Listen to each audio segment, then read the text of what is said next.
창세기 26장 26절부터 29절, 구약 37쪽 같이 읽겠습니다. 아비멜렉이 그 친구 아우삿과 군대장관 빌골과 더불어 그랄에서부터 이삭에게로 온지라. 이삭이 그들에게 이르되 너희가 나를 미워하여 나에게 너희를 떠나게 하였거늘 어찌하여 내게 왔느냐. 그들이 이르되 여호와께서 너와 함께 계심을 우리가 분명히 보았으므로 우리의 사이 곧 우리와 너 사이에 맹세하여 너와 계약을 맺으리라 말하였노라. 너는 우리를 해하지 말라. 이는 우리가 너를 범하지 아니하고 선한 일만 내게 행하여 내가 평안히 가게 하였음이니라. 이제 너는 여호와께 복을 받은 자니라. 아멘. 너는 여호와께 복을 받은 자니라 라는 제목으로 말씀 전하겠습니다. 오늘 본문 말씀은 작년 요맘때에 말씀을 선포한 본문 말씀입니다. 2주 전에 우리가 말씀 안에서 하나님 앞에 거룩한 산제소로 드려야 된다, 이 말씀을 전했지요. 그래서 변화되어야 된다는 결단을 했습니다. 그럼 어떻게 변화되어야 되느냐? 지난주 종교개혁주를 맞이하면서 하나님께 돌아가는 것, 이것이 개혁, 변화다라는 거였지요. 기준이 있어야 돼요. 돌아가는데, 변화되어야 되는데, 첫 번째가 뭐였어요? 성경으로 돌아가는 것. 두 번째는 믿음을 새롭게 하는 것. 세 번째는 믿음을 통해서 은혜를 깨닫는 거지요. 그 은혜가 무엇이냐? 예수 그리스도다라는 거였어요. 그래서 예수 그리스도를 통해서 하나님의 영광에까지 노래하고 영광의 자리에 들어갈 수 있다라는 거였어요. 이렇게 하나님께 돌아가자라는 거였습니다. 자, 그러면 우리가 이렇게 변화되어야 되겠는데, 이 방향으로 하나님께 돌아가야 되겠는데, 그러면 그러한 삶을 살아낸 인물이 누가 있을까? 다시 한번 말씀을 살피고 묵상하고 또 살피는데, 작년 이 말씀이 다시 한번 떠오르면서 한 번 더 말씀을 전하는 것이 좋겠다, 이 마음이 들었어요. 그래서 오늘 말씀을 전합니다. 목사님께서 작년에 전했다고 하는데 생각이 안 나. 여러분을 테스트하는 거 아니에요. 여러분이 말씀을 들으면 맞아, 그때 그 말씀이 기억날 겁니다. 제가 좀 두려운 게 있어요. 우리 성도들이 말씀을 들을 때 쓰고 또 듣고 또 나누잖아요. 말씀을 안 잊어먹어요. 그래서 제가 겁이 나요. 똑같은 설교하기가 쉽지가 않은데 오늘 말씀의 핵심, 그러나 그 핵심을 따라서 말씀을 전합니다. 오늘 말씀은요, 이삭에 대한 말씀인 거예요. 이삭에 대한. 근데 이삭이 어떻게 했느냐라는 것이 아니라 이삭의 삶을 바라본 이방인 아비멜렉의 관점에서 신앙의 삶을 바라본 그 말씀을 나눕니다. 이 관점을 기억하시면서 말씀을 듣고 세상이 우리를 어떻게 바라보는가, 이것을 깨닫고 믿음 가운데 서는 우리가 되길 바랍니다. 한 성도가 저에게 이렇게 물었습니다. 목사님, 직장에서 정말 미운 사람이 있습니다. 정말 미워요. 그리고 얼마나 꼴불견인지 모릅니다 라는 거였어요. 그래서 꼴불견이 뭔가 했더니요, 정확한 표현은 꼴불견입니다. 꼴불견. 그 뜻은 이거예요. 그 사람이 하는 말이나 행동, 그 사람이 입고 있는 그런 외형적인 모습을 들여다보니까 차마 눈 뜨고는 볼 수 없다, 우습고요, 눈에 거슬린다라는 것이 꼴불견인 거예요. 마음에 들지 않는 거죠. 그런데 그렇게 말과 행동이 다른 사람이요, 윗사람인 거예요. 그럼 내 마음이 어때요? 요동치지요. 부당한 짓이, 또 말과 행동이 정말 달라, 이렇게 말해놓고 정작 자기는 그렇게 안 해. 그런 모습을 보면 우리 마음속에 어때요? 분노가 치밀어 오르는 거지요. 근데 그 성도가 그런 상황 속에 놓인 거였어요. 그래서 저에게 물어요. 목사님, 이런 사람 앞에 어떻게 해야 됩니까? 이 질문을 받고 제가 그 성도에게 반문을 했습니다. 성도님은 어떻게 하고 싶으세요? 라고 물었더니요, 하나님께서 그 사람을 좀 징계해 주시고 심판해 주시고 좀 손 좀 봐주셨으면 좋겠습니다 라는 대답을 하는 거예요. 우리의 마음도 그러지 않아요? 나를 좀 약 올리고 힘들게 하는 사람, 내가 믿음으로 살아보려고 하는데 그렇게 미워하는 사람이 있으면 어때요? 하나님 좀 손 좀 봐주세요, 이런 생각 들지 않으세요? 그래서 제가 그 이야기를 듣고 이렇게 얘기를 했어요. 성도님은 이런 생각인 것 같아요. 성도님이 지금 하나님께 손 봐주셨으면 좋겠다 이 말에 그 안에 담겨 있는 것은 지금 당장 성도님의 눈앞에서 그 사람이, 그 나쁜 사람이 좀 망하고 하나님께 벌 받게 해주세요 라고 하는 그 마음이지 않아요? 그랬더니 그분이 하는 말이 맞아요. 근데 우리의 마음도 다르지 않죠. 우리를 힘들게 하는 일을 만났을 때요, 우리의 마음이 이렇게 흘러갑니다. 그러면 우리가 우리의 이웃들이 나를 힘들게 할 때, 가까이 있는 사람들이 나를 힘들게 할 때 그런 마음을 품고 하면 돼요, 안 돼요? 해도 돼요? 안 되긴 하겠는데 그렇게 됐으면 좋겠다라는 얄팍한 마음들이 듭니다. 자, 이런 사람들을 만나면요, 참 감당하기 어렵고 답이 없어요. 요즘 말로 하면 노답인 거지요. 자, 세상 사람들이 우리를 비난하고 이웃들과의 관계에서 문제가 생겼을 때 신앙에 아주 기본적인 원리가 있어요. 이 원리를 우리가 알아야 돼요. 하나님께서 아브라함에게 주신 약속의 말씀 속에 그 원리가 담겨 있습니다. 창세기 12장 1, 2절 말씀을 같이 읽겠습니다.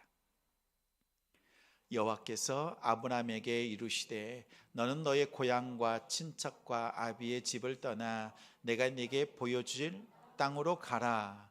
내가 너로 큰 민족을 이루고 내게 복을 주어 내 이름을 창대하게 하리니 너는 복이 될지라. 그렇지요. 1, 2절 말씀은요, 하나님의 말씀이에요. 자, 가나안 땅으로 가라라는 것이었어요. 가나안 땅에 머물면 내가 그 땅에서 내가 너에게 복을 주겠다. 너는 복이 될지라, 복의 근원이 되겠다라고 했어요. 이 말은 뭐예요? 하나님과 우리 사이의 관계를 말하는 거예요. 하나님께 축복을 구하고 복을 구하고 하나님은 복을 주시는 분이세요.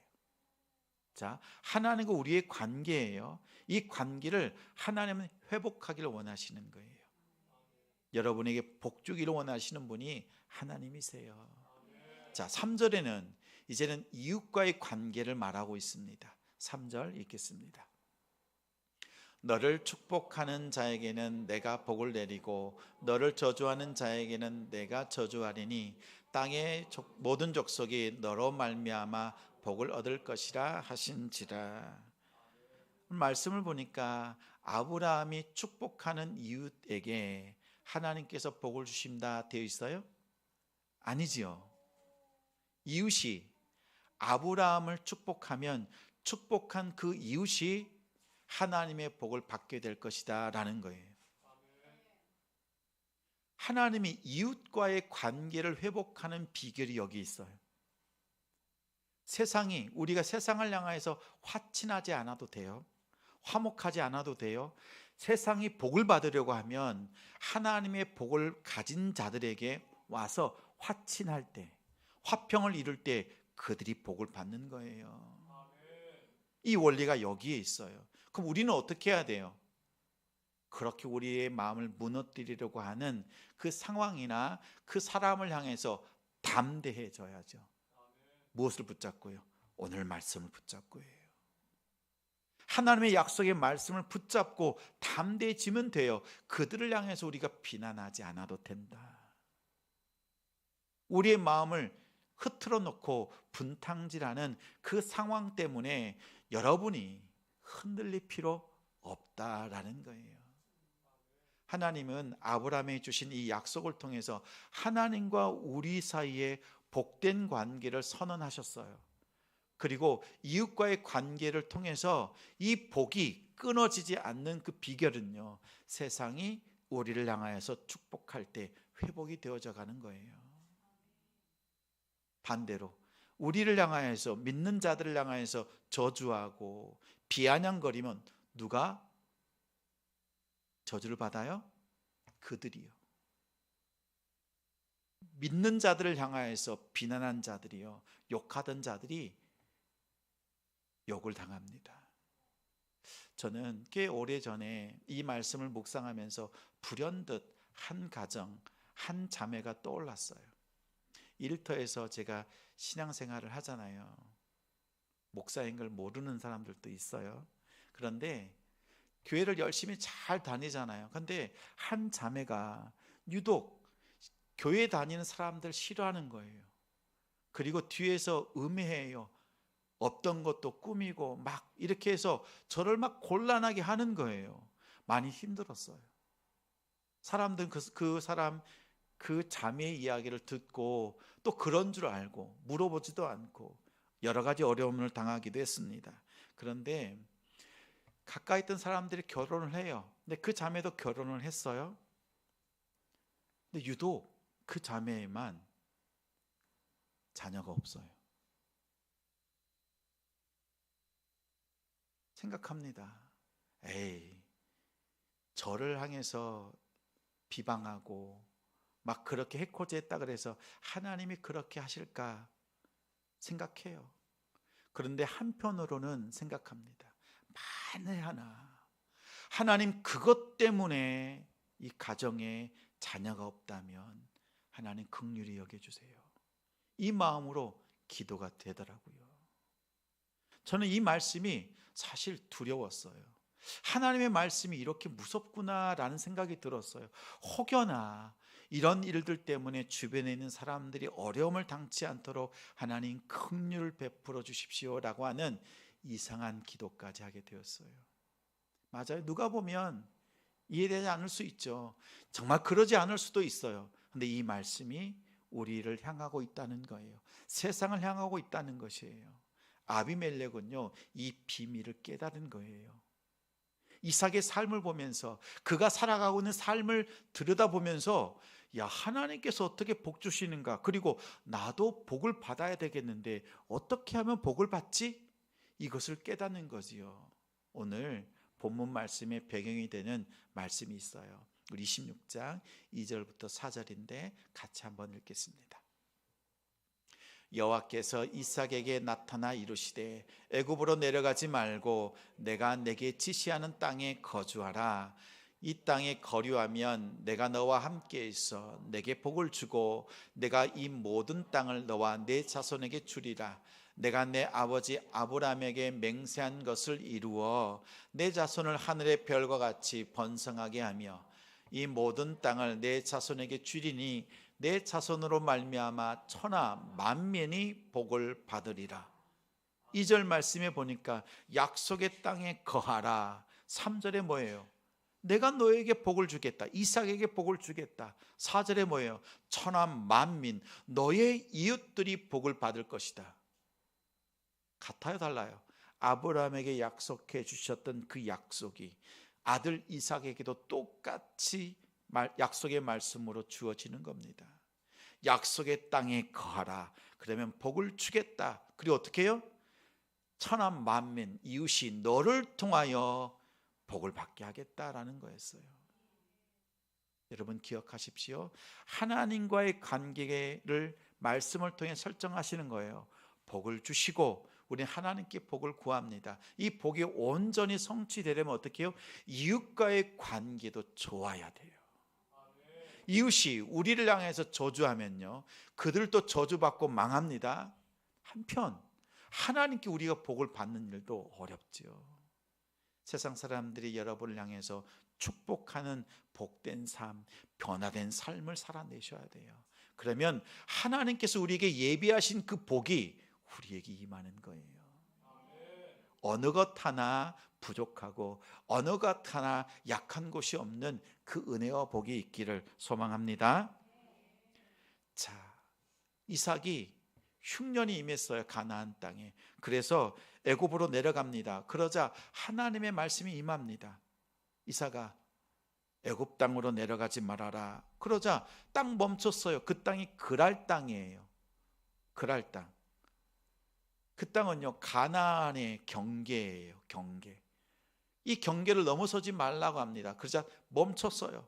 그랄 땅에 머뭅니다. 근데 여전히 흉년이죠. 온 땅이 흉년이 들었으니까. 그런데 이제 흉년도 모자라서 그랄 땅의 왕이었던 아비멜렉이 이 이삭의 우물을 빼앗습니다. 가축을 키우는데 우물은 전 재산이고 생명과 같은 재산이거든요. 그것을 빼앗아요. 하나, 둘, 또 빼앗고 또 빼앗고 다 내주고 또 옮기고 또 옮겼습니다. 이렇게 다 빼앗겼음에도 불구하고 이삭은 그 땅에서 100배의 복을 받았습니다.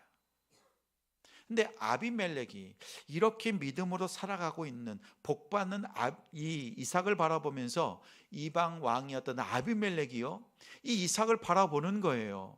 참 이상하다.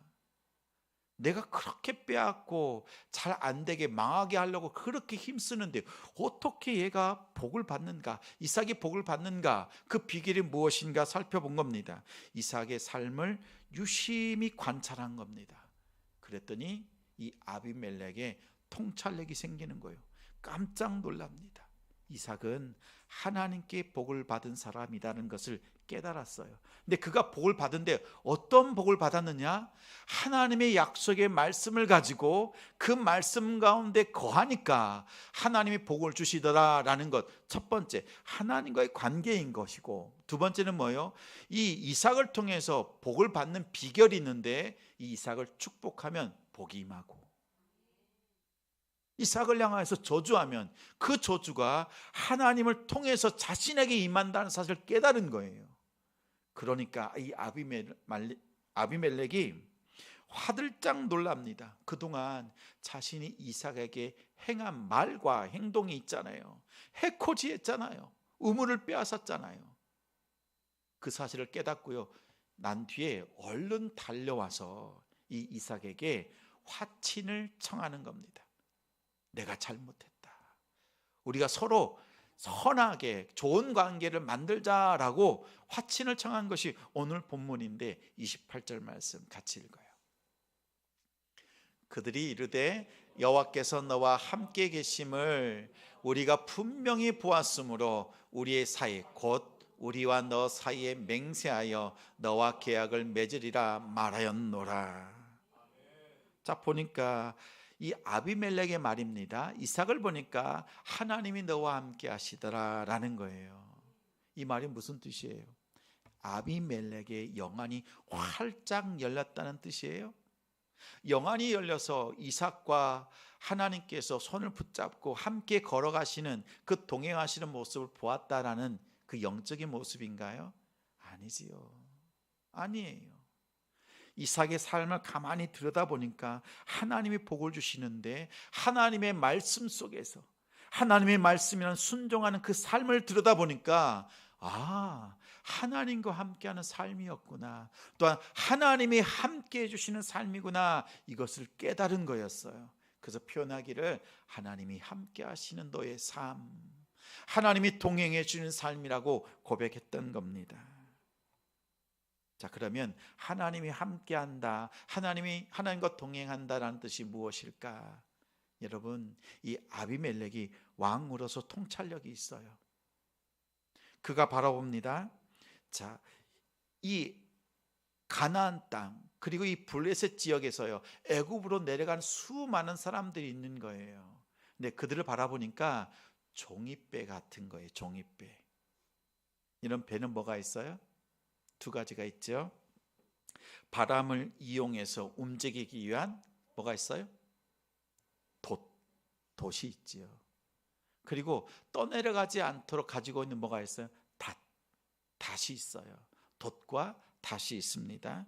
근데 아비멜렉이 가만히 보니까 이 흉년을 피해서 애굽 땅으로 내려가는 사람들을 보니까 다 종이배 같은 거예요. 종이배예요.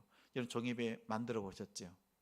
시냇물에 또 냇가에 그 종이배를 아마 띄어보내보기도 했을 겁니다. 그럼 어때요? 흘러가다가 물결이 흐르는 대로 그대로 흘러가다가 결국에는 젖어서 침몰하고 맙니다. 이 종이배는 스스로 멈출 수가 없어요. 돛은 있는데 다시 없어요. 멈출 수가 없는 거지요. 아비멜렉이 보니까 가나안 땅의 흉년, 그 온 세상의 그 흉년을 피해서 애굽 땅으로 내려가는 사람들을 보니까 종이배인 거예요. 자, 이제는 살만한 곳으로 갈 수밖에 없는 거죠. 물이 흘러가는 대로 또 더 빨리 가려고 어떻게 해요? 돛을 높이 세웁니다. 오늘날로 말하면 스펙을 쌓는 겁니다. 경력을 쌓고 더 큰 능력을 가지기 위해서, 더 많은 월급, 봉급을 받기 위해서요. 더 많은 걸 얻기 위해서 쉽게 버리고 떠나는 거예요. 그리고 재빠르게 움직입니다. 세상의 조류, 세상의 흐름, 어떻게 돈이 흘러가나 이것들에 관심을 가지고 거기에 발빠르게 움직이는 사람들이에요. 여러분은 좀 어떠세요? 세상이 흘러가는, 돈이 흘러가는 것들이 보이세요? 그리고 어떻게 하면 더 풍요로운 삶을 살아야 되겠는가, 그런 뜻을 세우고 있지는 않습니까? 요즘 TV를 보면 경제, 사회, 문화, 또 부동산, 특히 막 주식이 엄청 올랐잖아요. 주가가 많이 올랐어요. 그래서 너나 나나 할 것 없이 다 주식 얘기예요.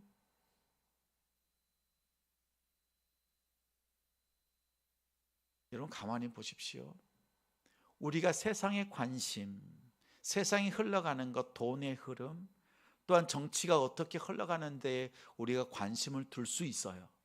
그런데 그것을 따라가면 결국에는 그것에 젖고 결국에는 어려움을 당합니다.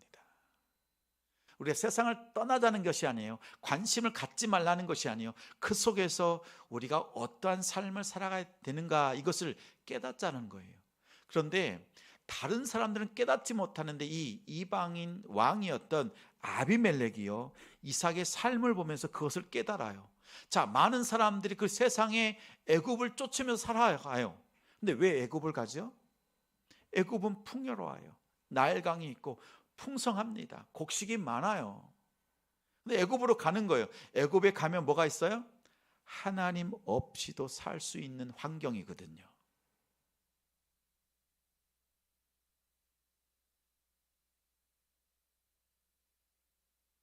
애굽은 하나님 없이도 살 수 있는 환경이 조성된 아주 풍요로운 곳입니다. 다시 말하면 소돔과 고모라입니다. 지금 볼 때는 풍요로워요. 하나님 없이 살 수 있는 그곳이 진정한 복된 자리일까 생각해 봐야죠. 많은 사람들은 소돔과 고모라처럼 아직 심판당하지 못한 그 땅을 향하여서 종이배처럼 막 떠내려갑니다. 재빠르게 움직여요. 재빠르게 부동산 사고 빨리 주식 사가지고 오르는 거 기대하고 있고요. 재빠르게 팔아서 많은 걸 얻고자 하는 그 욕심으로 살아가요. 주식하지 말라는 게 아니에요. 부동산 하지 말라는 게 아니에요. 세상의 흐름을 따라갈 것이 아니라 그 안에 하나님의 거룩한 뜻이 무엇인가, 이것을 우리가 살피면서 가야 합니다. 모든 사람들이 애굽의 드림을 꿈꾸면서 폭주합니다. 이민을 갑니다. 그때 이삭만이 달랐어요. 사실 이삭도요, 이 가나안 땅에 흉년이 오니까 애굽으로 내려가려고 움직였잖아요. 근데 가던 길에 멈추라고 한 거예요. 그 경계선에서 멈춰라. 아비멜렉은 생각합니다. 이삭이 큰 부자가 되었을 때 시기하는 마음이 생겼지요. 우물을 빼앗았습니다. 빼앗아도 이삭은 내어주고 또 다른 곳에 파요. 우물이 또 터져요. 또 빼앗았어요. 또 터져요. 또 빼앗았어요. 또 터져요. 막을 방법이 없는 거예요. 끝까지 가나안 땅을 떠나지 않습니다. 또한 아비멜렉은 또 생각합니다. 왜 떠나지 않는 거지? 이제 흉년이 끝났고 이제 부자가 되었잖아요. 엄청난 부자가 되었어요. 그러면 이제 새로운 곳에서 이제 애굽이 아니라 다른 곳에 가서 떵떵거리면서 새 출발해도 되는데 여전히 가나안 땅을 떠나지 않습니다. 아비멜렉의 입장에서 보면 이삭은 참으로 신기한 사람입니다. 다른 사람들과 살아가는 삶의 방식이 달라요. 기준이 달라요. 사람들은 애굽이라는 세상으로 죄악의 물결에 한없이 떠밀려 가는데 이삭은 다시 있어요. 다른 사람들은 돛을 높이 들고 빠르게 움직이려고 하는데 이삭은 닻을 내립니다. 무슨 닻이었어요? 하나님의 약속의 말씀의 닻. 죄악이 흘러넘치는 애굽으로 떠내려가지 않도록 자신을 고정하고 정박할 수 있는 말씀의 탓. 여러분, 꽉 붙잡고 있는 말씀이 있어요. 내가 어떠한 순간에도 하나님을 놓지 않겠다. 어떠한 경우에도 말씀을 떠나지 않겠다. 이러한 닻이 있습니까? 앞서 말씀드린 것처럼 사람들이 애굽으로 가는 것은요, 하나님 없이도 살 수 있기 때문이에요. 하나님이 없는 그 애굽, 그 땅은 축복의 땅이 아니라 심판의 소돔과 고모라입니다. 우리 믿음의 성도들은 어떻게 살아야 돼요? 세상이 우리를 분탕질합니다. 부자 되고 성공했다, 잘됐다, 이 말을 들으면 우리 성도들도 마음이 요동쳐요. 나도 저렇게 할까? 나도 저렇게 한번 성공해 볼까? 많은 사람들이 여기저기서 성공했다고 하니까 그 길 가고 싶죠. 그때 이 아비멜렉의 통찰력이 우리 성도들의 지혜가 되어야 합니다.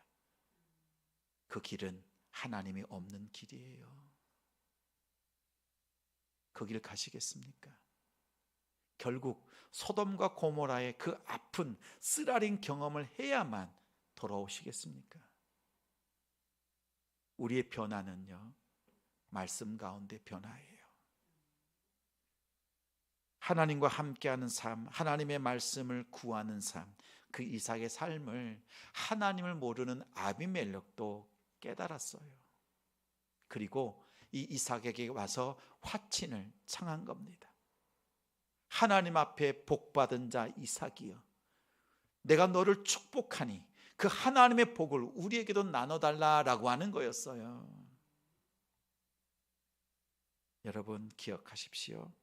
하나님의 복은 여러분을 향하고 있고 또한 세상이 우리를 축복하면 그들이 복을 받습니다. 세상이 이 복을 깨달아요. 근데 우리 성도가 어떻게 해야 돼요? 이 사실을 깨닫고 믿음의 말씀의 닻을 내려야 되지 않겠습니까? 어떤 어려움과 고난이 다가올지라도 떠내려가지 않는 말씀의 탓, 여러분의 마음판에 깊이 새기길 바랍니다. 또 여러분의 자녀에는 어떠한 모습이에요? 탓이 없는 종이배처럼 흘러가지 않습니까? 말씀의 탓, 기도의 탓, 예배, 찬양, 감사, 은혜, 섬김, 헌신의 탓, 여러분의 자녀의 마음밭에 이 아름다운 거룩한 탓들이 가득 있어야 떠내려가지 않습니다. 어느 날은 그럴 겁니다. 좀 크면요, 어렸을 때는 같이 교회 와요. 좀 지나면요, 엄마 나 왜 교회 가야 돼? 왜 예수 믿어야 돼? 이런 말을 할 때가 있어요. 내 교회 안 가면 안 돼? 나 공부해야 되겠는데, 이런 말을 할 때가 있어요. 그때 어떤 말을 해줘요? 하나님이 우리의 창조주시다, 그리고 우리의 구원자시다라는 것을 가르쳐요. 근데 이 아이들이 얘기해요. 그건 알겠는데 설득이 안 되는 거예요. 그럴 때 어떻게 하세요? 그래도 예배의 자리로, 그래도 기도의 자리로 지켜야 된다. 여러분 그렇게 가르치셔야 돼요. 똑같이 세상의 흐름대로 놔두면 안 돼요. 여러분, 한 주 예배 빠지면 무슨 문제 생기던가요? 생겨요, 안 생겨요? 빠져봤잖아요. 옛날에 아무 일 안 생겨요. 2주 빠지고 1년 동안 예배 안 드려도 아무렇지도 않더라고요. 여러분, 그럴까요? 우리의 믿음이 말씀에 닿치 없이 흔들려 갈 때요, 어려움 당하고 그 고통 속에서 신음할 것이 아니라 말씀에 닻을 내리고 떠내려가지 않는 우리 성도들 되시기 바랍니다. 아비멜렉이 이삭을 보고 깨달은 것이에요. 아, 내가 여호와께 복을 받은 자들을 저주하면, 해코지하면 내가 하나님 앞에 벌을 받는구나. 그러나 그들을 축복하면 내가 복을 받는구나. 세상도 아는 축복의 비결입니다. 우리 성도들이 말씀 속에서 믿음으로 서 있길 바랍니다. 우리 29절 말씀 한 번 더 읽겠습니다. 너는 우리를 해하지 말라. 이는 우리가 너를 펌하지 아니하고 선한 일만 내게 행하여 내가 평안히 가게 하였음이니라. 이제 너는 여호와께 복을 받은 자니라. 세상도 인정하는 믿음, 여러분을 향하여서 하나님께 복받은 성도라고 하는 이 아름다운, 이렇게 불림을 받는, 일컬음을 받는 우리 성도들 됩시다. 담대하십시오. 세상이 여러분의 마음을 흔들고 우리의 환경과 시대가 흘러가는 것들이 물질을 쫓는 그 상황 속에 있지만 우리를 우습게 보고 때로는 비난하기도 하고 비아냥거리기도 합니다. 그럴 때 여러분의 마음을 흔들어 놓는 그 상황 속에서 그러한 사람들이 있을 때 쉽게 넘어가지 말고 말씀에 닻을 내리고 오늘 말씀 붙잡고 우리 말씀 안에 거할 때 하나님께 복받고 또한 그 복받은 우리를 향해서 축복하는 너희가 축복받는다. 만약 나를 향해서 계속 그렇게 하면 하나님이 손보신다. 여러분, 이 담대함으로 서보지 않겠습니까? 정말 나를 향해서 계속 그렇게 힘들게 하면요, 창세기 12장 1, 2, 3절 26장 2, 3, 4절 이 말씀 보여주면서 한번 읽어보라고 하세요. 나를 축복할 때, 믿는 자들을 축복할 때, 교회를 축복할 때 하나님의 복이 있습니다. 우리 성도들은 이제 세상에 떠내려가는 것이 아니라 말씀에 닻을 내려서 하나님 앞에 믿음으로 승리하는 그 담대함으로 나아가는 우리 성도들 가정이 되시기를 주님의 이름으로 축원합니다. 우리 이 시간에는요, 하나님의 약속,